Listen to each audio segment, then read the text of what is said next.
Anunciamos Jesus, vai para o ar.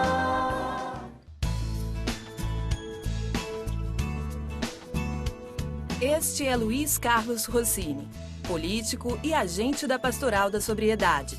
Esta é Heidi N. Cernica, agente da Pastoral Carcerária, que integra a coordenação nacional dedicada a mulheres encarceradas. O que eles têm em comum? São evangelizadores e quebram barreiras sociais para praticar e levar o Evangelho. Devolver a esperança, a vontade de viver, a crença de que é possível viver feliz sem drogas, é uma coisa maravilhosa. Só entrar nos presídios e conversar com a população presa, que aliás são cidadãos e seres humanos e amados por Deus, primeiro, e depois são pessoas que, por uma razão ou outra, foram encarceradas.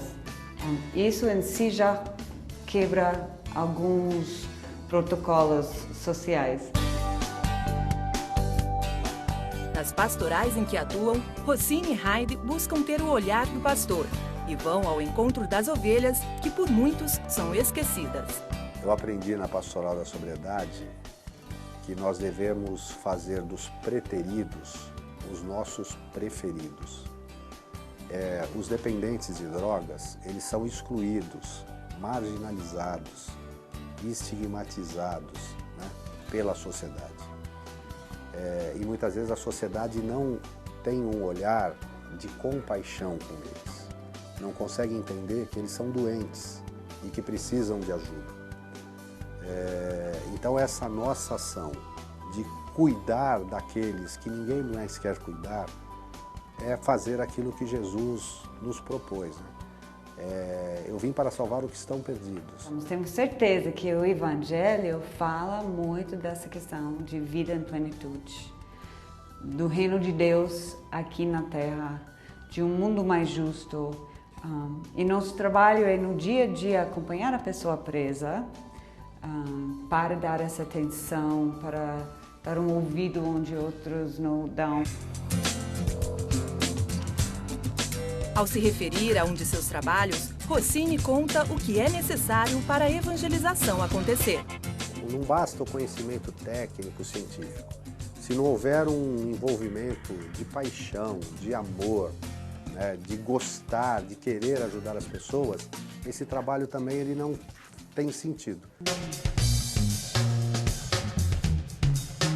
Ele também fala do desafio em ser um evangelizador na política. Muitas vezes a política e os agentes públicos, eles se recusam a tratar de valores religiosos, cristãos ou de outras denominações, no âmbito da política, achando que o Estado não deve ter esse envolvimento, não deve desenvolver esse olhar. Então essa é a primeira dificuldade. Eu não posso ser cristão fora da Câmara e dentro da Câmara não ser cristão. Eu sou igreja, eu faço parte da igreja. E eu não posso negar as minhas origens e as minhas convicções. E quando eu faço isso nesse ambiente, eu acho que eu estou cumprindo o meu papel, a minha missão como um cristão leigo.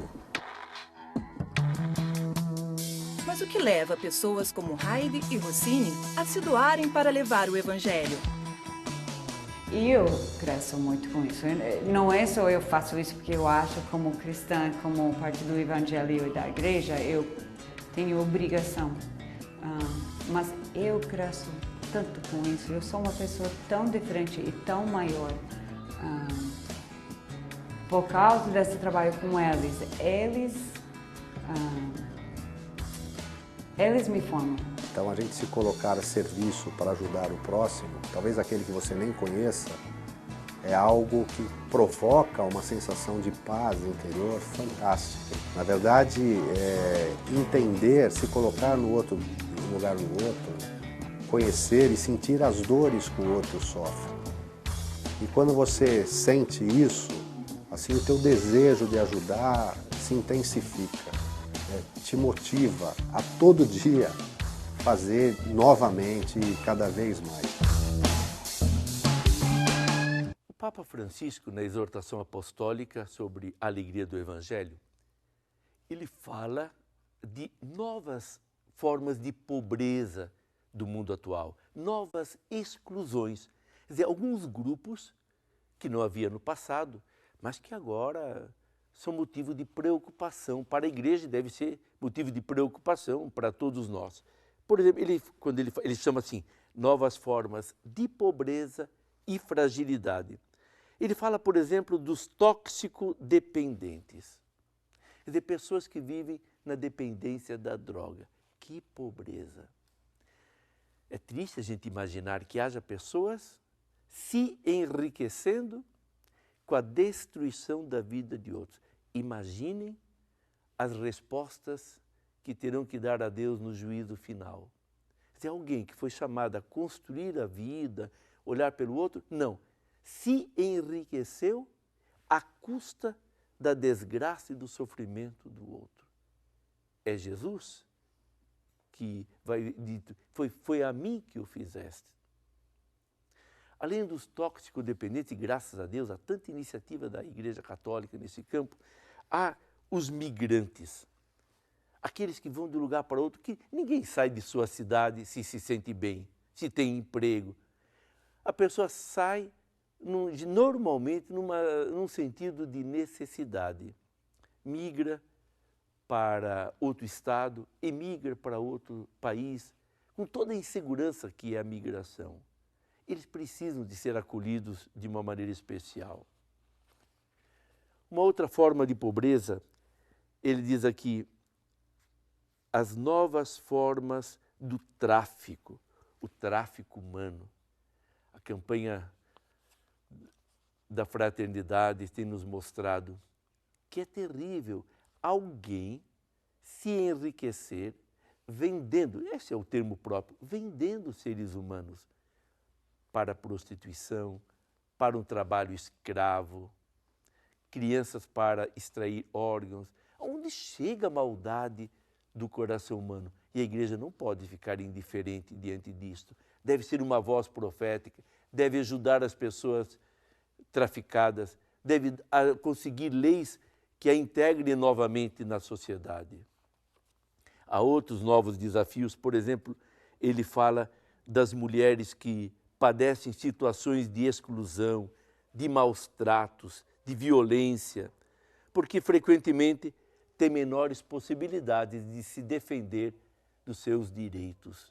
Quer dizer, quantos se aproveitam da fragilidade das mulheres, normalmente pobres, também como fruto da sua ganância, do seu sentido de se enriquecer. O Papa fala dos nascituros. Existe um ser mais frágil que alguém que está no ventre da mãe? Nem a sua voz se faz ouvir.